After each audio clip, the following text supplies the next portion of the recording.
Welcome to the Extra Mile podcast for bar exam takers. There are no traffic jams along the Extra Mile when you're studying for your bar exam.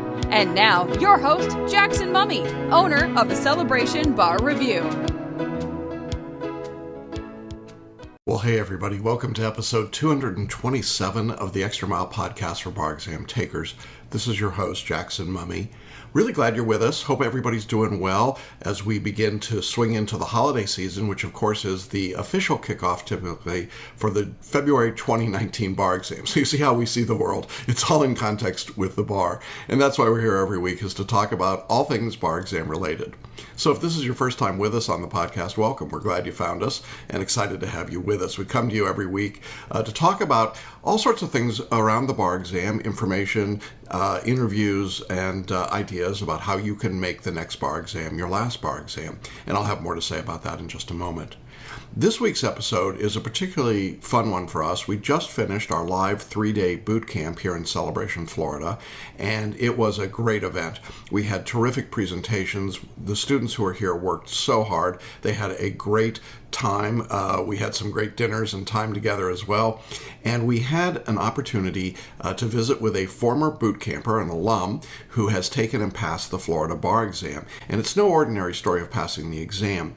Evelyn Jimenez Franco came to us a few years ago from Puerto Rico, where she was a practicing attorney. She had decided to relocate to Florida and needed to take the Florida bar exam. And as you're going to hear in today's interview, it was quite a journey for Evelyn. She had to learn really to speak and write English much more effectively and fluently than she was able to do when she came to Florida. And she had to learn how to study for the bar exam all over again.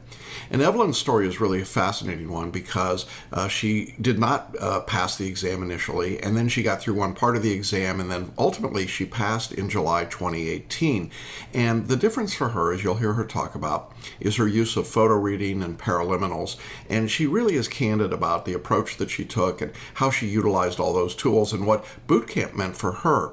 What makes Evelyn's story really interesting to me is that the cohort that she comes from, the group of Puerto Rican licensed attorneys taking the bar in Florida, is a very small group of people who actually pass the bar.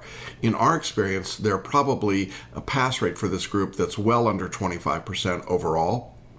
And so for anyone who's bilingual, it's a real challenge to take any bar exam. But for attorneys who are trained in Puerto Rico who have taken the Florida bar, and if you fall into that group, you know exactly what I'm talking about. It is an extremely difficult exam with a very low success rate. And so when you have someone like Evelyn who persevered and worked through it and passed, it is an absolutely terrific experience. And so at boot camp, Evelyn was one of our presenters. I had a chance to do an interview with her, and we wanted to get that right out to you and share it with you because it's inspiring, it's encouraging. She's a terrific attorney and a terrific person and just very engaging. And so I wanted to share Evelyn's story in her own words with our audience today. Now, before we jump into our interview with Evelyn, let me just let you know that you can watch the interview by going to celebrationbarreview.com/227. That's the episode number for this week. Or you can listen on Apple iTunes, on Spotify, or iHeartRadio, or really most places that podcasts are syndicated. And whatever your preference is, you're going to want to check this out. I also want to let everyone know that we are offering a free special live training coming up this Thursday night. That's December 6th at 7 p.m. Eastern. We're going to be sharing with you training that's titled Do Something Different, Make the Next Bar Exam Your Last Bar Exam. And I'm really pleased to bring this material and information to you. We're going to look at successful students like Evelyn, the case studies of what they did, and take you through the 4 steps that successful students follow in order to pass their bar exams and to make the next bar exam their last bar exam. The training is completely free, but you do need to register in advance. And you can do that in one of several ways. You can scroll down on the show notes page for the video or the audio, and you'll see the link right there to register. Or you can go to our website at celebrationbarreview.com/webinar. You'll see a button there. Go ahead and just click and you can register. Now, at the end of that session that I do on Thursday night, the 7th at 7 p.m. on December 6th, I'll be doing a Q&A session as well, so I hope you'll stick around for that. Now, if Thursday night the 6th does not work for you or the time isn't convenient, we also offer this same information in a daily on-demand format, and you'll see the button there to select that. The only difference, of course, is that I'm not doing a Q&A at the end, but you're welcome to send me your questions through the webinar, and I'll reply to you personally. So no matter how you get into the webinar, we want to make sure that you do have the opportunity to see this material. It's life-changing. We really encourage you to join us. So again, it's celebrationbarreview.com/webinar to join us on Thursday, the 6th. Do something different. Make the next bar exam your last bar exam. When we talk about doing something different, I think our guest today, our interview with Evelyn, is a perfect example of that. Evelyn had to do a lot of things differently in order to be successful, but she was willing to do it. And in spite of the challenges of being bilingual, of then having Hurricane Maria happen in the middle of her studies and literally losing everything back in Puerto Rico, and running her practice in Puerto Rico and then coming to Florida, all of the things that were happening there, Evelyn understood that she had to do things differently. And so she learned to speak English better, to write English better. She learned to photo read. She learned to use the paraliminals to help her improve every aspect of her life. And she became an incredible inspiration to our students and to our community. And so I'm really excited to share her story with you. So I hope you'll stick around. Whether you're taking the Florida bar or not, this is a story you're not going to want to miss. So let's jump into our interview with Evelyn Jimenez Franco. Well, it's becoming a new tradition at boot camp that we bring back a former boot camper who's been successful on the bar exam. And no matter what you call her, she's a member of the Florida bar, so give her a hand. Thank you. So it was a year ago. Yes. And you were sitting in boot camp. Yes. Yes. You want to tell people about that experience, and then we'll back up from there. But just talk a little bit about what it was like to be at the first boot camp. It was interesting because it was the first time we were going to see Jackson face to face, and we were going to do photo reading practices with someone that it was instructing us how to do it and correcting our methods. So it was interesting. It was more scared than afraid. It was a challenge. What was I going to be confronted with? So it was good, it was interesting, it changed my mind. It was a confirmation that I was doing photo reading correctly, that we were doing it right, and it was a great weekend. Mm-hmm. It was so much fun. It was interesting in seeing how we play with the oranges, and how we played with every color, and how we did the mind maps in a different way, how we understood the mind maps, because we were listening to them on the Paul Sheely's audios, but we were going on our own, and we got the opportunity to correct our mind maps. That for me was a great tool for my preparation for the bar. Yeah, I remember that first day you were making your mind maps, and talk a little bit about that. What I used to do was, we bought these drawing notebooks, the biggest one that we could buy, and we did a huge mind map, putting every single detail in the mind map, because we didn't know that you put clues or that you put stuff that make you remember the subject. So it was so crowded that you couldn't read the mind maps. You couldn't do anything with them. And it was everything black and white. Everything, instead of being disorganized for you to get your brain entertained and looking and paying attention on what you're doing, it was so kind of a chart instead of a mind map, but it was good. So it was a step, right? It was the process of changing to the formal, correct way of doing mind maps. All right, well, so let's back up a little bit, all right? When did you first come to take the Florida bar exam, and what brought you into the position where you needed to take it? So I've been graduated from law school since 2004. I took Puerto Rico bar. I've been practicing since maybe 2006, 2007. All of a sudden, the economy in Puerto Rico was going down, so we needed to change. My husband was not able to find a job in Puerto Rico. We were trying to improve our economic situation. We were trying to do different things.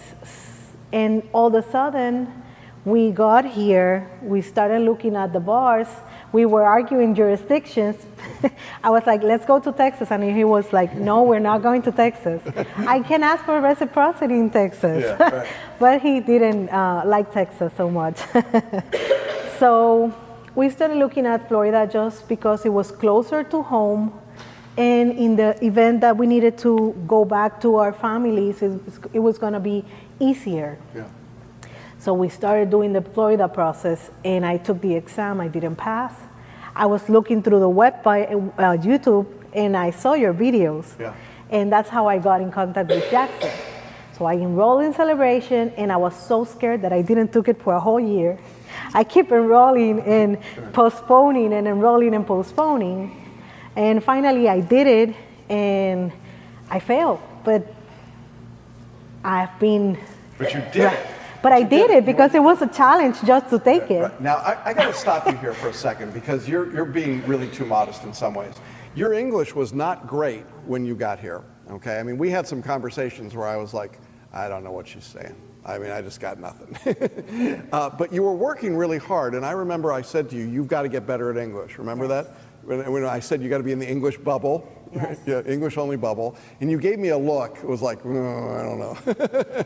But we knew that the challenge wasn't that you didn't have the ability or the intellect. It was that you had to be able to do this in English under time conditions for a test that's very, very difficult. And for those of you who don't know, the Florida bar exam still has this ridiculously low pass rate. For everybody, but for a repeat bar taker, it's down in the 25th, 30th percentile. So it's a very tough test. And when we take Puerto Rican attorneys, for whom English is not the first language, we could generally say it's about a 5% pass rate. It's a very, very tough exam. So this accomplishment is like over the top. It's an amazing accomplishment. So you went, you took the exam, you didn't pass. What did that, it feels bad, but what did you do with that information at that point? There's nothing to do. There's no person that has been able to say to anyone, I went back in time and changed it. Right. All you have to do is face forward, keep on moving, and do the changes that you need to do. It maybe doesn't take you one time or maybe two. It doesn't matter how many times it takes you. I've been a practicing attorney for 11 years, yeah. And it was a struggle for me. We have different law, it's different in some kind of areas, but the difficulty was there. And talking about English, the funny story is that I was born in the Dominican Republic. And it was Jackson that told me, you have accomplished so much. And I didn't realize it. I started learning English in 7th grade because 5th and 6th grade, when we moved to Puerto Rico, it doesn't count. I didn't learn anything. So I started in 7th grade. And for me to be able to take the Florida bar, study, and do all the process in English, it was a whole change. The first month I was with a huge dictionary looking words, just the first month. Right. And after the first, I know that I looked unconscionability like 1,000 times, and I wrote it down, and it wasn't even good. For real, this is an easy word. Yeah. But it was interesting how to see the changes that I was making, how I was moving forward. Maybe this exam I didn't pass, but I saw the difference and the improvement of my scores, and also the maturity of the knowledge in my concepts and how I was grasping the material, and I was making better essays. Yeah, and I think this was a big point, is that I could see as a mentor that Evelyn was getting better by leaps and bounds, okay? And I knew that it wasn't a question of whether or not you could pass, it was just when it would happen and how that would happen. And so one of the variables that I always look at is what's the student's mindset around that? Because some people, and it's understandable, you don't pass, you feel awful, you feel like you're a failure. And so we had this conversation in which we talked, and I said, look at all the things you've accomplished. Look at where you are in life. And I asked about your friends growing up, remember? And I said, how many of your friends are trying to take the bar these days? None. Yeah, it was a very small number. And I said, so if you really think about it, you're already a success Now we just have to put the cherry on top. We have to put the icing on it.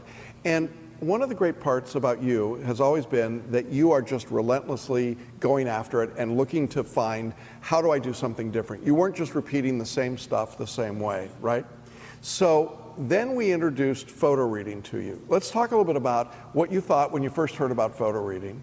That it was crazy. That's simple. Yeah. Like, you gaze at the page, but you always think you're doing it wrong. There's not such different ways to gaze at a page. You just have to look at it and focus on the page, and that's it. You have to trust the process. I think that was the hardest part for me. Yeah. I was like, Jackson, this is not working. I'm not doing anything.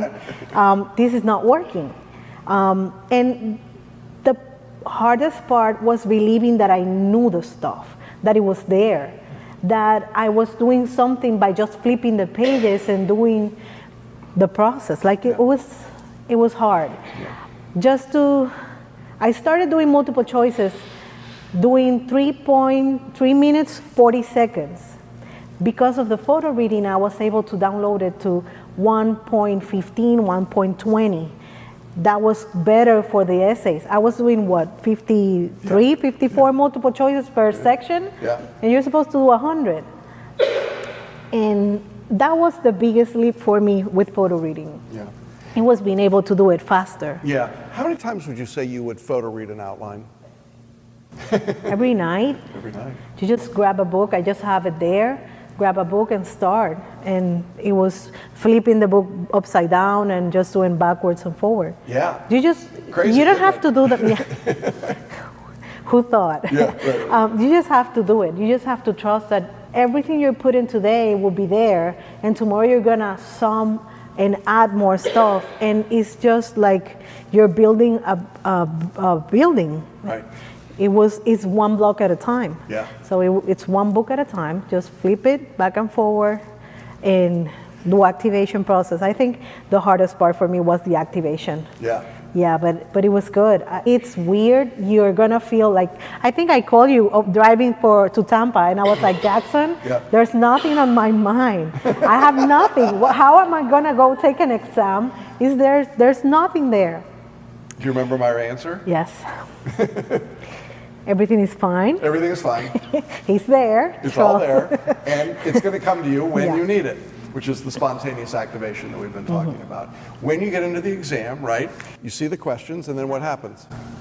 Just pop the answer right there. Yeah. It was there. Yeah. It was hard. If somebody said to you, should I photo read, what would you say? Yes. Yeah. See, there's no hesitation. No hesitation. But it's such a strange thing, so different, right, than the way we learn to read. And I know that one of the questions you had initially was, since English was not your first language, could you photo read in English? What would happen, right? And would that work for you? And we get that question a lot from people who are not native English speakers. But what happens is that you photo read. If there's any translation that's done, it's happening non-consciously, and then it's coming back in. So it actually was a way to get around the unconscionability problem, wasn't it? And it was interesting because I thought I needed to translate everything. Yeah.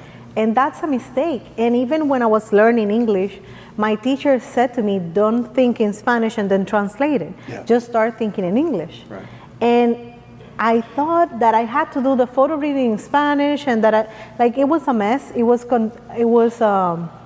I was very confused on that part. And I was like, if my brain works, it doesn't work in just one language. How is it gonna work in English if I'm trained to do it in Spanish for my whole life? Right. And it works. And I was getting better at reading, understanding words, and even the concepts of the law. Yeah. It was better for me. Yeah. So the photo reading really replaced your traditional reading left to right, yes, word for word. Okay. So then we added mind mapping. And you came to boot camp and you're like, whoa, this is a big mess. What do I do with this? And that was a bit of an eye-opener for you, I know. We are taught to do the linear process. Yeah. It was like, after all these years, we are learning this. Seriously, why didn't you teach it to me earlier? Yeah. It was easier, it was faster to learn and faster to do the whole subject. And even though you put 3 hours for lectures, for reading, you can use that time for doing the photo reading and working on your mind maps. And still, I was still feeling that I was behind, and it was, I think I pushed myself more than what I needed to, because I was so afraid. In one of the exams that I took, I was reading everything consciously and doing the photo reading because I wasn't trusting the process. So I stopped reading consciously and I keep on doing the photo reading.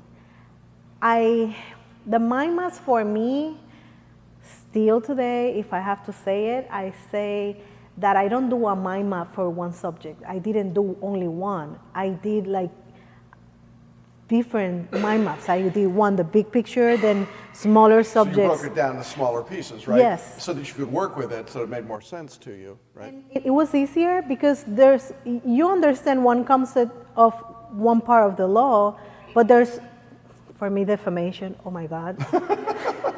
And let's not talk about constitutional law, right? We're not going to talk about that now. So we had tears over that. And that was the passing question. Yeah. Oh my God. So defamation for me was tricky, and I was doing different mind maps of defamation just because I needed to to get more knowledge of the concept. I was confused, and every single multiple choice, I was getting it wrong. So for me, just doing single mind maps of the subject that I felt weak, yes, that I keep on failing the multiple choices or the essay, it was good for me. Yeah, and you used a lot of colors and images, right? You had very... You don't have my bag, like that yeah, one. Yeah, it was crazy. She had a huge bag of markers and a big pad, right?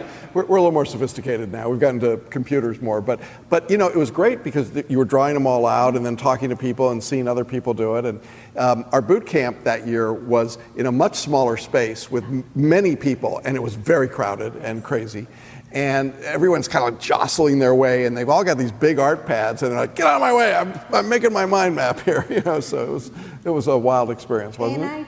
Yes, it was. And I tried the computer ones, and I don't think for me. I know everyone has to do what it works for them, but for me, doing it by hand, I could remember on the exam. Well, my mind map was this, and it was around this area. Like that's the process of the mind map. Yeah. And I could remember what it was and what I needed to do to do the multiple choice or the essay question. Yeah, I think there's the kinesthetic value, and I think if you are designed, if that works for you, I think there are people that can type their mind map, see it, read it into, record it, and get the same effect. But I think what Evelyn is really saying, I want to emphasize, is you got to do what works for you. There's no single way to do this. There's the way that works, and then you go at it.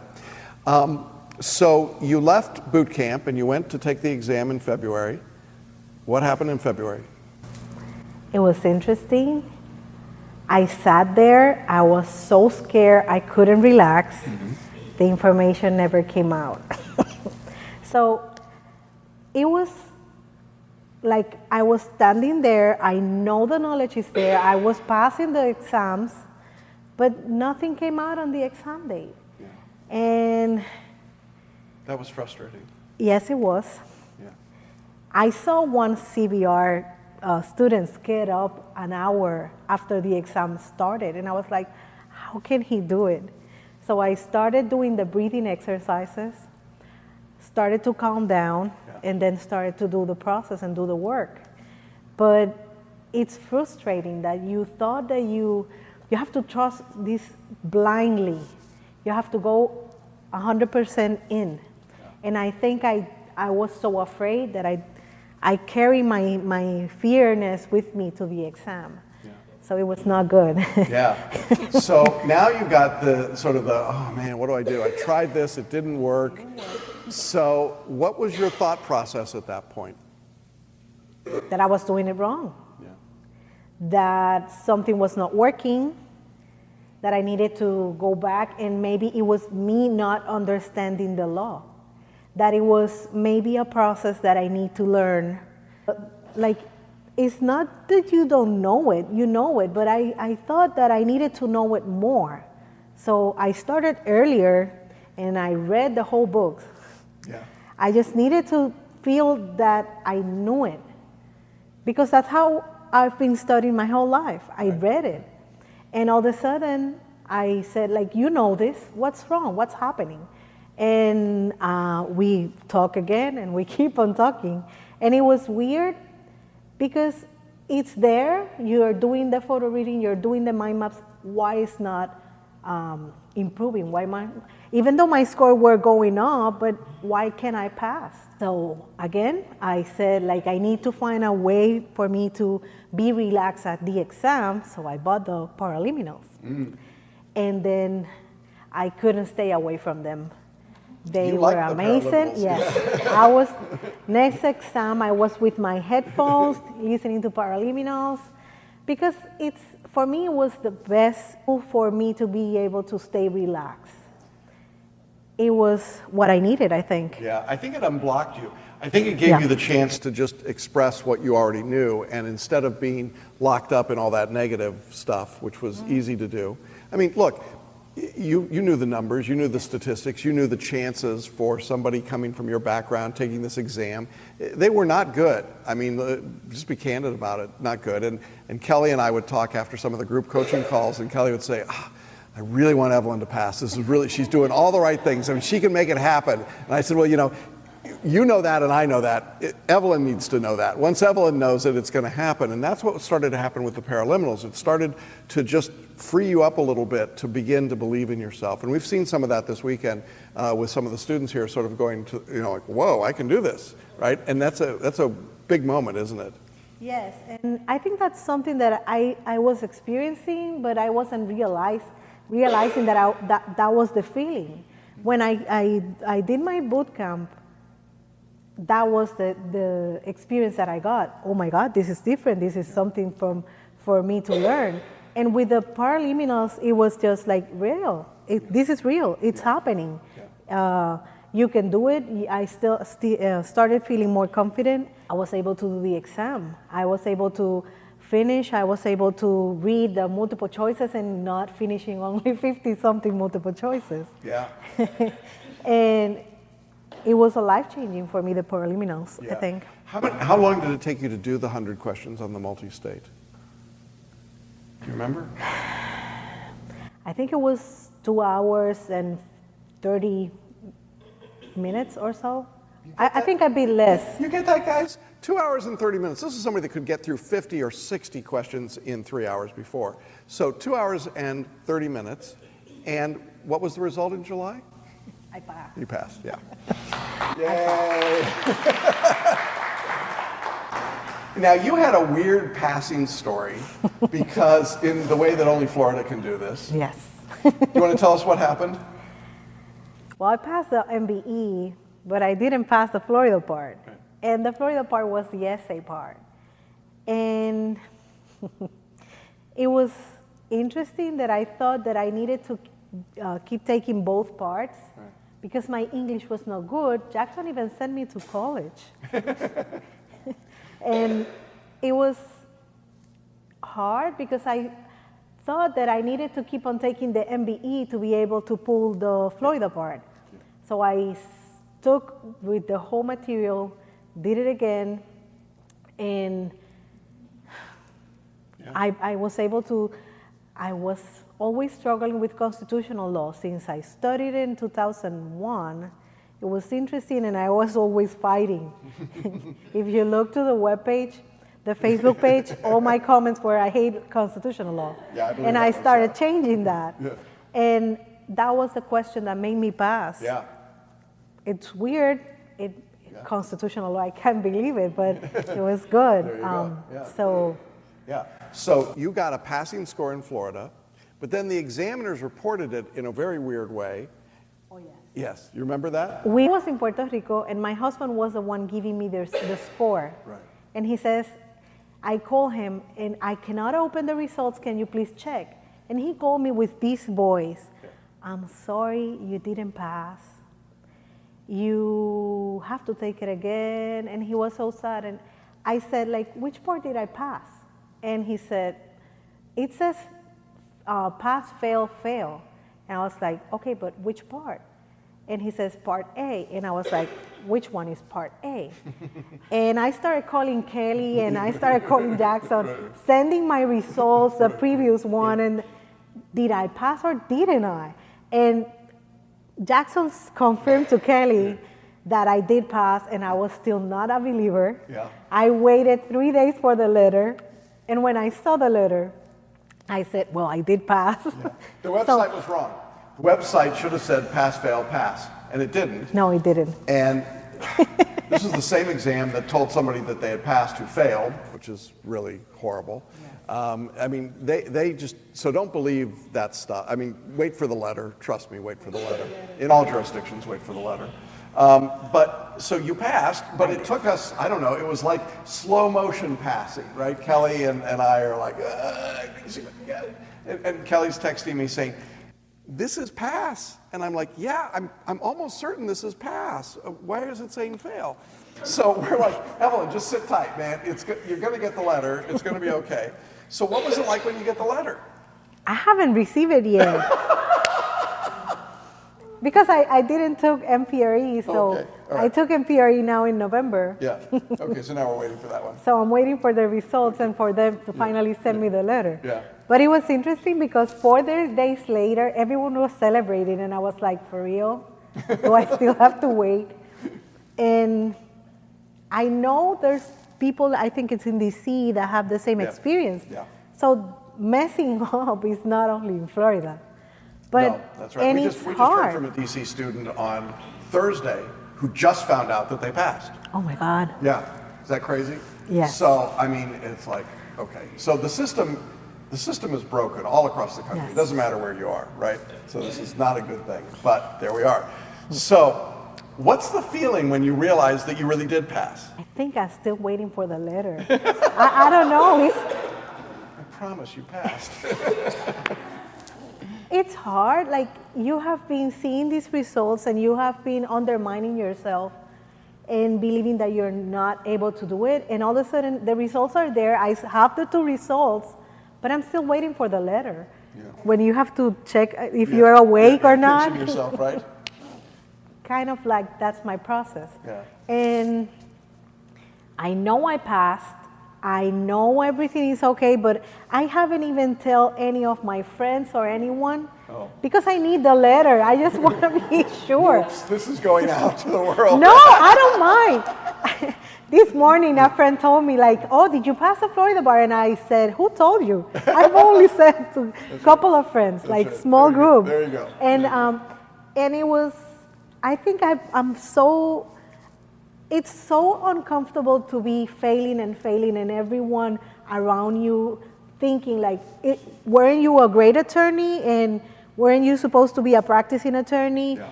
How can you not pass an exam that you're supposed to know? Yeah. And it's not the exam, it's not the knowledge, it's not you, it's how the process works with your brain and make you feel that you cannot do it. Yeah. So. Yeah. This is crazy. my way to say to the world that I passed the Florida bar. Oh, good. I'm so glad. This will be exciting. This will be a big. This will be a viral video. I can tell you. Oh my God. That's so great. We've got our boot campers here. They've been working with photo reading and mind mapping today. A little bit of essay writing. Tomorrow they're going to actually start into the process of creating essays and multiple choice exams and so on. What advice do you have for them? Keep practicing. Don't give up. It took me a long time, but I was able to do it. And if I started learning English in 7th grade, it's not my first language. My husband and I started speaking in English all the time just for me to be in the bubble. But if I did it, you can do it. I am not special. The thing that I've been practicing law is a different jurisdiction. It's different. And you just have to do the process. Check the boxes. Keep on doing. Don't think if you're behind or not. Just do it. I was the one finishing a couple of days after the due date and not scoring good on all the exams. But all of a sudden, the passing score was there. Yeah. You just have to do the process, check the boxes, and please check the multiple choices.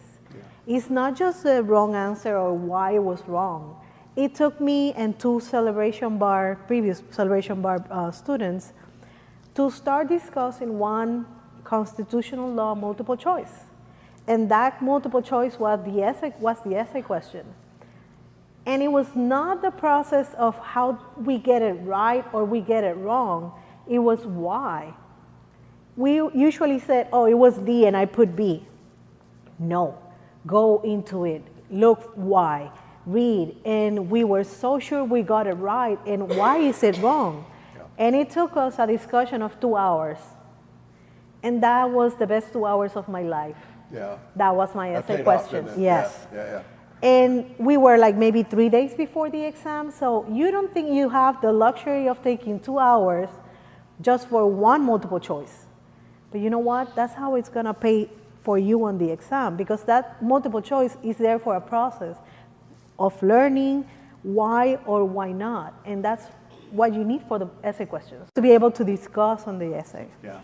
You also participated in the group coaching calls with Kelly. Yes. Can you talk a little bit about those? Those calls were a lifesaver when you were so conflicted that you didn't know if you were the only alien in Earth. So, coaching calls for me were a way to keep you grounded. Like everyone is doing the process, everyone is having the same struggles, and it was interesting to see how people deal with the problem they have, how they manage time, because for me, time managing was crucial. That's something that those coaching calls did for me. Yeah. How to be able to manage and how to see how other people struggles and get up and did the... Yeah, and not to put too fine a point on it, but during the time you were studying, we had Hurricane Maria. Oh, yes. And you were having to go back and forth to Puerto Rico. Yes. So, I mean, it couldn't have gotten much worse, could it? No. Not knowing how your family is, it was nerve-wracking. It was hard. And I was trying to study, but I couldn't concentrate. And I couldn't do anything. I was there. We moved to Florida to be able to get sooner to Puerto Rico if something happened. But all of a sudden, you have no news, no nothing. Right. And there was no way I was going to study like that. Right.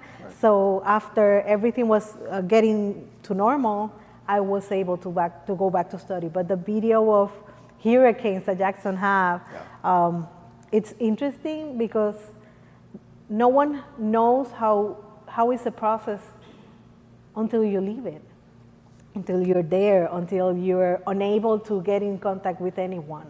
And all of a sudden, we just came to check on the house, and all of a sudden we're stranded here. We can't go back to Puerto Rico. We couldn't do anything more. Yeah, and I remember that point where you were stranded here, and it was just the frustration that you had, and taking care of your family, and thinking about all that, and thinking about studying for the bar. And, you know, there's just a lot going on, right? And you have to be able to compartmentalize and say, okay, for the next couple of hours I'm studying on the bar, and then I'm going to deal with family stuff, and then I'm going to do the next, right? And I did study for the bar in Puerto Rico the previous time. So all my books and all my mind maps, all my materials, everything was in Puerto Rico. So I have to start from fresh. And Celebration did help me. Yeah. They were there for me when I needed, and they go the extra mile. So Thank you. I really appreciate that. We're pleased to do that. And you know, and I've seen you give back too. You know, in our Facebook private group, you've been very active in supporting and encouraging people. That's one of the nice things about the course, I think, is that our successful students like Evelyn stick around. They don't just disappear, and they stay there to encourage and support. And it's kind of interesting, isn't it, to be on the other side of that now? Yes. And I think it's interesting how people don't know, but they're going through the same process. Yeah. There was some girl talking about mind maps the other day, and there was someone asking the same question we did. And it's so good to be able to say something like, my experience was this, and I have this situation, so maybe you can check on this. Yeah. Just for the logistic or for the process of learning, how can you improve the other person study time? That's great. It's pretty cool. For me, it's great, yeah. And so we really appreciate that. That's a great thing. I think maybe we should open up to any questions that anybody's got, because this is a rare opportunity where you get to talk to a successful bar taker. Repeat the question. So you're talking about trusting the process, and how do you let go, and how do you do that? I think everyone has to find their own way. For me, it was doing the whole study guide from beginning to end. Because what I used to do is I started too early, then I paused, took a week, and then went back, and I couldn't remember the first subject, and went back again, and it was, you're gonna sit, you're gonna do it, you're not gonna stop, this is your schedule, and don't look up other process. This is your method, because when you're when you're studying, all you want to do is learn what the other person is doing, so maybe you can include it in your process. But you already started, so it was more, let's check box by box. That's why for me, that's the best part, and that was Kelly's phrase. Let's check those boxes. If I started photo reading, I was gonna keep photo reading even if I was falling asleep. That didn't work because last night I was so tired that I couldn't keep my eyes open. But just do it. And I use the preliminals also to start trusting and believing in myself for me to be able to do the studying and doing the process. I'm sorry I'm using the same word again, but this is a step that you need to do. You have to believe that you're learning it. You need to learn from yourself what your body wants, how you're gonna know that you learn it. If everyone learns differently, why are you listening to someone else? Listen to yourself. Try to figure out what works for you. As soon as you do that, it's gonna be better. For me, it was mixing the outline. I did for a reading, but I also, when I felt that I have a doubt, instead of just flipping the pages or doing an activation process, I went to that page and read it. And that's not outside photo reading. That's activation, that's super dip and scan, Yeah. right? So, or rapid read. So you went in more depth, Yes. and then you went to that area. And right? if it took me more time, that's what I did. Yeah. So it was breaking with the idea that just flipping pages didn't work. It was for me to know that I just needed to trust that I knew it, that it was there, and being able to manage the stress of the exam. Yeah. When you let go, you're gonna go to the exam and you're gonna feel like you're going to boot camp, that you're going to your Starbucks near your house, that you're going to to your friend's house. Studying should be comfortable, it shouldn't be forced. And that's what I did. I just enjoy it. I find a way for it to be a good. So the question is, how, being bilingual, what was the impact of photo reading and mind mapping? That I know it. Yeah. That even though I always thought that language was a barrier, it wasn't. I was able to look at my mind maps. I was able to recall the information. I was able to put my mind maps around my house.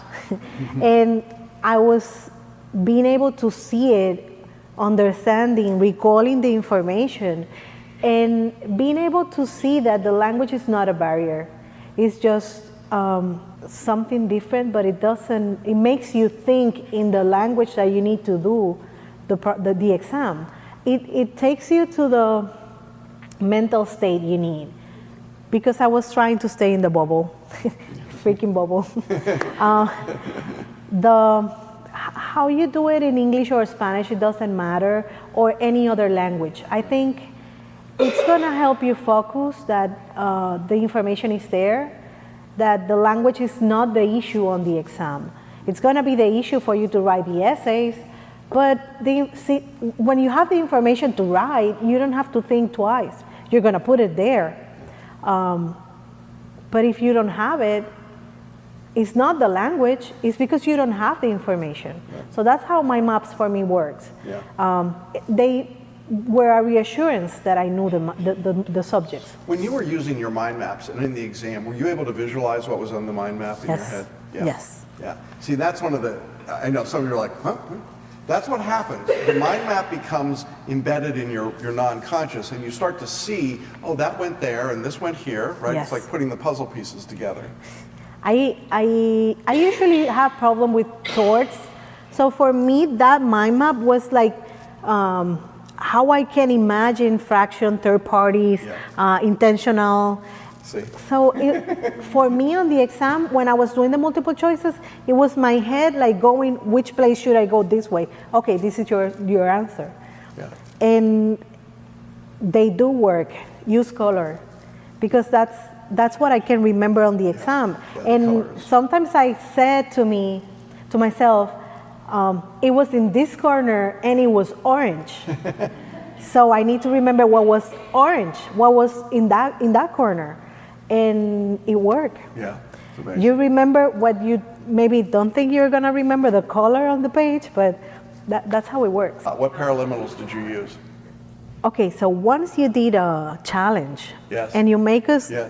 like June is doing right now, that every day you're gonna do something different. He did it on the paraliminals too. But for me, I created believe, let go, overcoming overwhelm.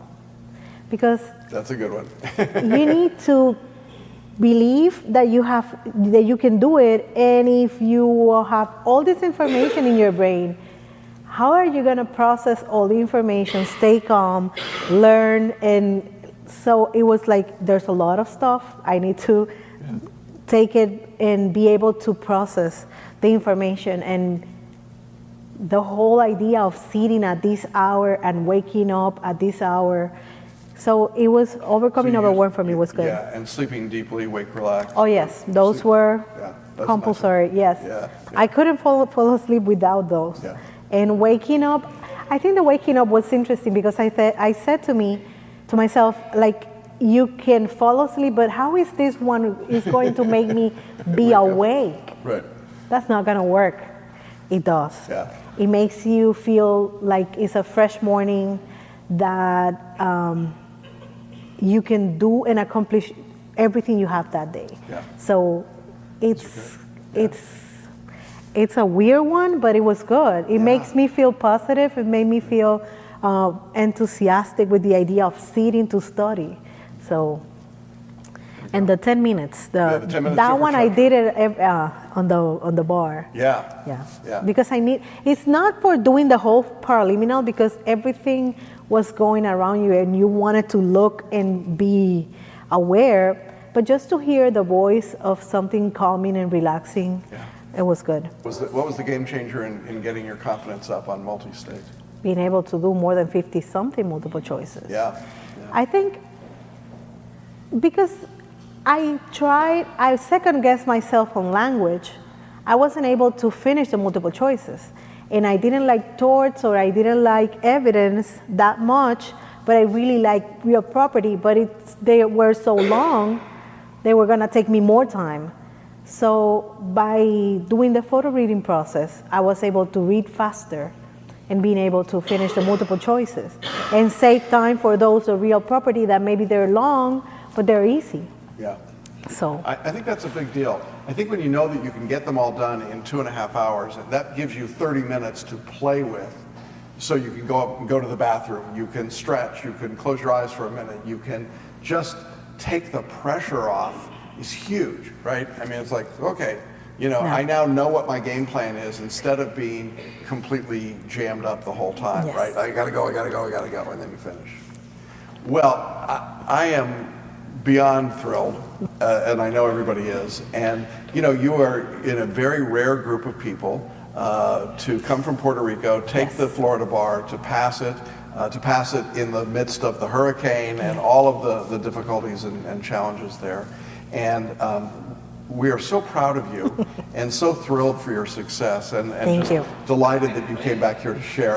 I just want to thank all of you guys for listening and watching. I know we're going to put this video out, and it's going to be very popular. People will know you passed the bar, Evelyn. I think we know that for sure. So let's give her a big hand.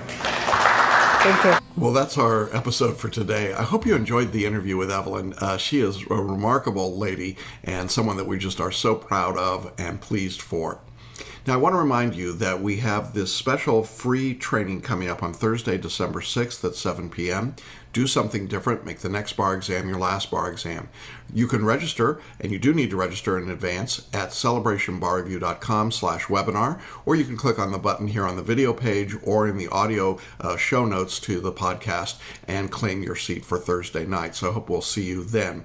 I also want to remind all of you that you can check out all of the past episodes of the podcast on our website. There's a button at the top with podcasts. It goes all the way back to episode number 1, so be sure to check that out. And we're just really excited that we've had so many people follow the podcast and so many people talk to me about the episodes and what they've heard and seen, and I appreciate all of that feedback and great response that you've given us. We'll be back again next week. We've got more interviews scheduled for you, more information about what's going on. We know that many of you are really beginning to gear up for the 2019 exams. That's exciting and encouraging, and we're looking forward to a great December. Hope it's all going well for you, and we'll see you again next week along the Extra Mile and on the Pass List. Thanks, everybody. Bye-bye.